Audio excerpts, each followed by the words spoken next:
Well, in order to start creating music for Grey Goo, I first needed to get a handle on the story, the factions, you know, and there was definitely a distinct push to make the factions very unique and different, and have their own style to them. So I wanted the music to also reflect that, which put me in the mindset of having 3 different soundtracks, one for each faction, so that whenever that you decide to play, you're going to hear a different set of music to give you the feel and association with their personality.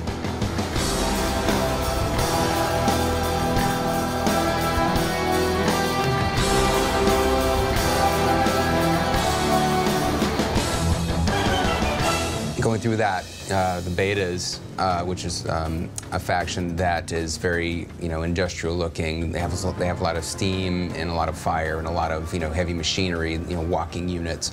So I thought that an industrial style soundtrack also would complement that. So I used a lot of metallic percussion and you know, distorted synths and things that give it a little bit of a grit. And then I would blend some orchestral elements just to give it a bit of an organicness to it, even though it's very machine-like.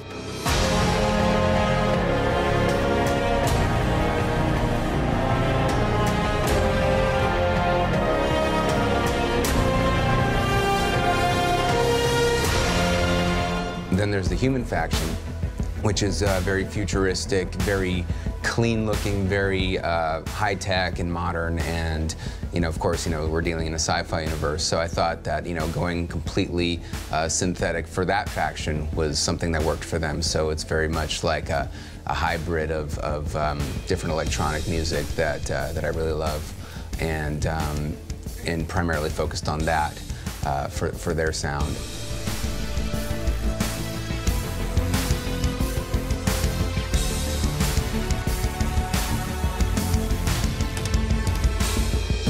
And then there's, of course, the Goo, which is the most unique, you know, faction in the game, and they operate completely different from anything that we've ever done. So my approach to the music for them was just watching how the gameplay is and feels when you play as the Goo. They are very eerie and mysterious. You know, it's the swarm of nanites essentially that's moving around and then splitting off and forming into different shapes and different units, and rolls over hills and does things that the other factions can't do. So when you see this coming at you, you know, that definitely, you know, raises a hair on your neck a little bit. And so I wanted to emphasize that and go completely orchestral with a very eerie and mysterious sound, you know, a little bit darker sound, you know, because to indicate that you don't know what's coming at you. And then to kind of bring that into a more modern setting and mix it up a bit, I decided to combine that with some dubstep.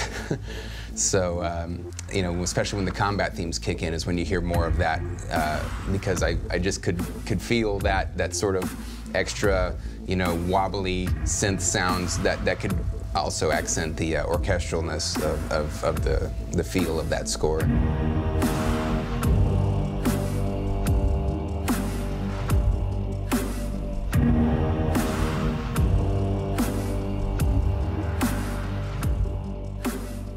And I thought that the blend of the two together really worked for that faction, and so it adds something that's different that I haven't really heard in a video game before.